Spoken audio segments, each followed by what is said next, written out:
जय मसीह की दोस्तों, आप सभी को हैप्पी न्यू ईयर। दोस्तों, आज की सुबह यीशु के नाम सैटरडेज मॉर्निंग प्रेयर शनिवार द 27th ऑफ दिसंबर की सुबह की प्रार्थना आपके लिए ही है। दोस्तों, नया साल 2026 जल्द ही आ रहा है। न्यू ईयर के शुभ अवसर पर आप सभी को हैप्पी न्यू ईयर। मैं आशा करता हूं कि आप क्रिसमस बड़े ही धूमधाम से मनाए होंगे। इस न्यू ईयर आप सबका एक नया जीवन की प्राप्ति हो, सबके घर में रोशनी हो। यीशु मसीह आप सब पर प्यार बरसाए, आप सबको परमेश्वर आशीष दे, सबके मनोकामना पूर्ण करे है। यीशु मसीह से यही प्रार्थना करता हूँ। इसलिए 2 मिनट प्रभु यीशु की आराधना हमारे साथ करें।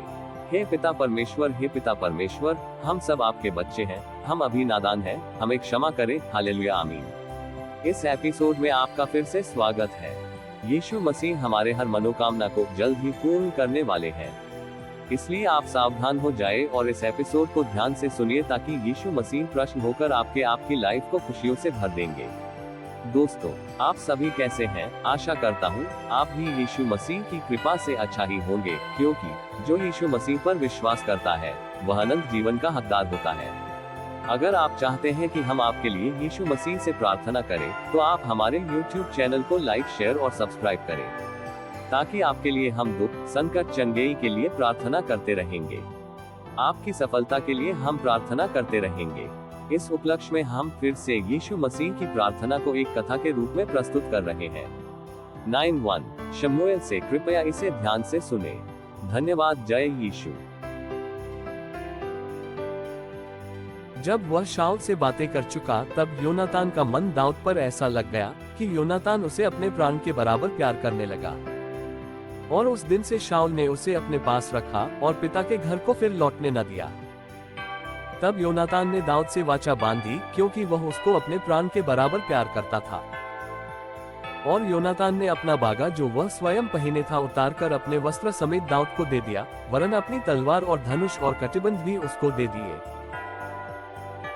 और जहाँ कहीं शाऊल दाऊद को भेजता था, वहाँ वह जाकर बुद्धिमानी के साथ काम करता था। और शाऊल ने उसे योद्धाओं का प्रधान नियुक्त किया, और समस्त प्रजा के लोग और शाऊल के कर्मचारी उससे प्रसन्न थे। जब दाऊद उस पलिश्ती को मारकर लौटा आता था और वे सब लोग भी आ रहे थे, तब सब इजरायली नगरों से स्त्रियों ने निकलकर डफ और तिकोने बाजे लिए हुए आनंद के साथ गाती और नाचती हुई शाऊल राजा के स्वागत में निकली। और वे स्त्रियां नाचती हुई एक दूसरी के साथ, यह बात उसको बुरी लगी और वह कहने लगा, उन्होंने दाऊद के लिए तो लाखों और मेरे लिए हजारों को ठहराया, इसलिए अब राज्य को छोड़ उसको अब क्या मिलना बाकी है। तब उस दिन से भविष्य में शाऊल दाऊद की ताक में लगा रहा। दूसरे दिन परमेश्वर की ओर से एक दुष्ट आत्मा शाऊल पर बल से उतरा, और वह अपने घर के भीतर नबूवत करने लगा। दाऊद प्रति दिवस की नाई अपने हाथ से बजा रहा था, और शाऊल अपने हाथ में अपना भाला लिए हुए था। तब शाऊल ने ये सोचकर कि मैं ऐसा मारूंगा कि भाला दाऊद को बेधकर भीत में धंस जाए, भले को जामने से 2 बार हट गया। और शाऊल दाऊद से डरा करता था, क्योंकि यहोवा दाऊद के साथ था और शाऊल के पास से अलग हो गया था। शाऊल ने उसको अपने पास से अलग करके सहस्त्रपति किया, और वह प्रजा के सामने आया जाया करता था। और दाऊद अपनी समस्त चाल में बुद्धिमानी दिखाता था, और यहोवा उसके साथ साथ था। और जब शाऊल ने देखा कि वह बहुत बुद्धिमान है, तब वह उससे डर गया।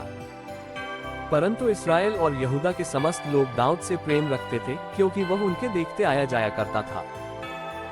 और शाऊल ने ये सोचकर कि मेरा हाथ नहीं, वरन पलिश्तियों ही का हाथ दाऊद पर पड़े, उससे कहा, सुन, मैं अपनी बड़ी बेटी मेरब को तुझे ब्याह दूंगा, इतना कर कि तू मेरे लिए वीरता के साथ यहोवा की ओर से युद्ध कर। दाऊद ने शाऊल से कहा, मैं क्या हूँ और मेरा जीवन क्या है, और इस्राएल में मेरे पिता का कुल क्या है, कि मैं राजा का दामाद हो जाऊं। जब समय आ गया कि शाऊल की बेटी मेरब दाऊद से ब्याही जाए, तब वह महोला यद्रीएल से ब्याही गई। और शाऊल की बेटी मीकल दाऊद से प्रीति रखने लगी। और जब इस बात का समाचार शाऊल को मिला, तब वह प्रसन्न हुआ। शाऊल तो सोचता था कि वह उसके लिए फंदा हो और पलिश्तियों का हाथ उस पर पड़े। और शाऊल ने दाऊद से कहा, अब की बार तो तू अवश्य ही मेरा दामाद हो जाएगा।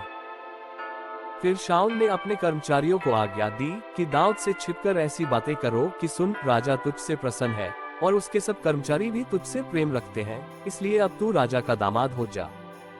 तब शाऊल के कर्मचारियों ने दाऊद ने कहा, मैं तो निर्धन और तुच्छ मनुष्य हूँ, फिर क्या तुम्हारी दृष्टि में राजा का दामाद होना छोटी बात है। जब शाऊल के कर्मचारियों ने उसे बताया कि दाऊद ने ऐसी ऐसी बातें कही, तब शाऊल ने कहा, तुम दाऊद से यूं कहो कि राजा कन्या का मोल तो कुछ नहीं चाहता, केवल पलिश्तियों की 100 खलड़ियां चाहता है कि वह अपने शत्रुओं से पलटा ले। शाऊल की मनसा ये थी कि पलिश्तियों से दाऊद को मरवा डाले। जब उसके कर्मचारियों ने दाऊद से यह बातें बताई, तब वह राजा का दामाद होने को प्रसन्न हुआ।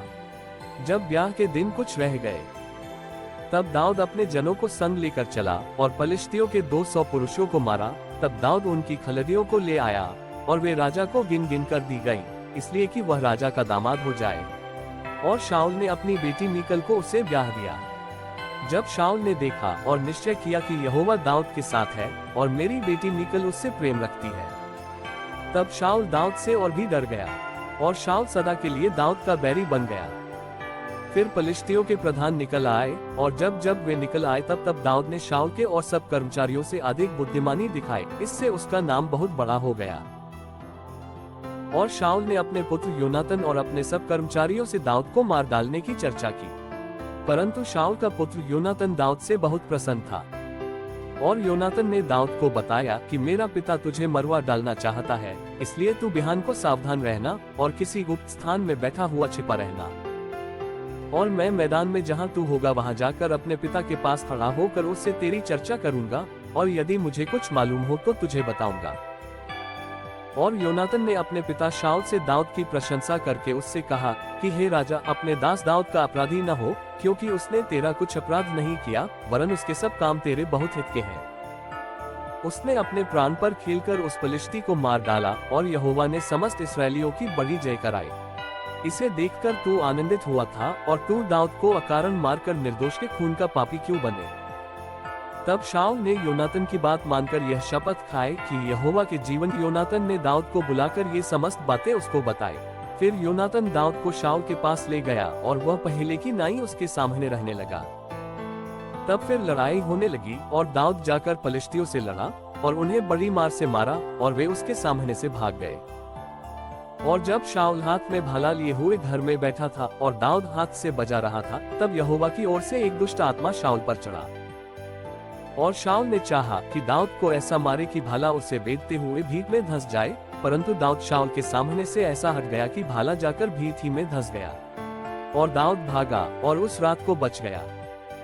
और शाऊल ने दाऊद के घर पर दूत इसलिए भेजे कि वे उसकी घात में रहें और बिहान को उसे मार डालें। तब दाऊद की स्त्री मीकल ने उसे यह कहकर जताया कि यदि तू इस रात को अपना प्राण न बचाए तो बिहान को मारा जाएगा। तब मीकल ने दाऊद को खिड़की से उतार दिया और वह भागकर बच निकला। तब मीकल ने गृहदेवताओं को ले चारपाई पर लिटाया और बकरियों के रोए की तकिया उसके सिरहाने पर रखकर उनको वस्त्र ओढ़ा दिए। जब शाऊल ने दाऊद को पकड़ लाने के लिए दूत भेजे, तब वह बोली, वह तो बीमार है। तब शाऊल ने दूतों को दाऊद के देखने के लिए भेजा और कहा, उसे चारपाई समेत मेरे पास लाओ कि मैं उसे मार डालूं। जब दूत भीतर गए, तब क्या देखते हैं कि चारपाई पर गृहदेवता पड़े हैं और सिरहाने पर बकरियों के रोए की तकिया है। सो शाऊल ने मीकल से कहा, तूने मुझे ऐसा धोखा क्यों दिया? तूने मेरे शत्रु को ऐसा क्यों जाने दिया कि वह बच निकला है? मीकल ने शाऊल से कहा, उसने मुझसे कहा कि मुझे जाने दे, मैं तुझे क्यों मार डालूं? और दाऊद भागकर बच निकला और रामा में शमूएल के पास पहुंचकर जो कुछ शाऊल ने उससे किया था सब उसे कह सुनाया। तब वह और शमूएल जाकर नबायोत में रहने लगे। जब शाऊल को इसका समाचार मिला कि दाऊद रामा के नबायोत में है, तब शाऊल ने दाऊद के पकड़ लाने के लिए दूत भेजे। और जब शाऊल के दूतों ने नबियों के दल को नबूवत करते हुए और शमूएल को उनकी प्रधानता करते हुए देखा, तब परमेश्वर का आत्मा उन पर चढ़ा और वे भी नबूवत करने लगे। इसका समाचार पाकर शाऊल ने और दूत भेजे और वे भी नबूवत करने लगे। फिर शाऊल ने तीसरी बार दूत भेजे और वे भी नबूवत करने लगे। तब वह आप ही रामा को चला और उस बड़े गड्ढे पर कर पूछने लगा कि शमूएल और दाऊद कहाँ हैं? किसी ने कहा, वे तो रामा के नबायोत में हैं। तब वह उधर अर्थात रामा के नबायोत को चला और परमेश्वर का आत्मा उस पर भी चढ़ा और वह रामा के नबायोत को पहुंचने तक नबूवत करता हुआ चला गया। और उसने भी अपने वस्त्र उतारे और शमूएल के सामने नबूवत करने लगा और भूमि पर गिरकर दिन और रात नंगा पड़ा रहा। इस कारण से यह कहावत चली कि क्या शाऊल भी नबियों में से है। फिर दाऊद रामा के नबायोत से भागा और योनातन के पास जाकर कहने लगा, मैंने क्या किया है? मुझसे क्या पाप हुआ? मैंने तेरे पिता की दृष्टि में ऐसा कौन सा अपराध किया है कि वह मेरे प्राण की खोज में रहता है? उसने उससे कहा, ऐसी बात नहीं है, तू मारा न जाएगा। सुन, मेरा पिता मुझको बिना जताए न तो कोई बड़ा काम करता है और न कोई छोटा, फिर वह ऐसी बात को मुझसे क्यों छिपाएगा? ऐसी कोई बात नहीं है। फिर दाऊद ने शपथ खाकर कहा, तेरा पिता निश्चय जानता है कि तेरे अनुग्रह की दृष्टि मुझ पर है, और वह सोचता होगा कि योनातन इस बात को न जानने पाए, ऐसा न हो कि वह खेदित हो जाए। परंतु यहोवा के जीवन की शपथ और तेरे जीवन की शपथ निसंदेह मेरे और मृत्यु के बीच डग ही भर का अंतर है। योनातान ने दाऊद से कहा, जो कुछ तेरा जी चाहे वही मैं तेरे लिए करूंगा। दाऊद ने योनातान से कहा, सुन, कल नया चांद होगा और मुझे उचित है कि राजा के साथ बैठकर भोजन करूं, परंतु तू मुझे विदा कर और मैं परसों सांझ तक मैदान में छिपा रहूंगा। यदि तेरा पिता मेरी कुछ चिंता करे तो कहना कि दाऊद ने अपने नगर बेतलेहम को शीघ्र जाने के लिए मुझसे विनती करके छुट्टी मांगी है, क्योंकि वहां उसके समस्त कुल के लिए वाशी किया गया है।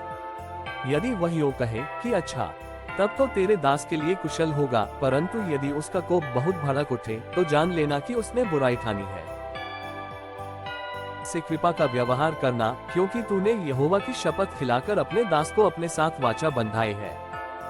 फिर दाऊद ने शपथ खाकर कहा, तेरा पिता निश्चय जानता है कि तेरे अनुग्रह की दृष्टि मुझ पर है, और वह सोचता होगा कि योनातन इस बात को न जानने पाए, ऐसा न हो कि वह खेदित हो जाए।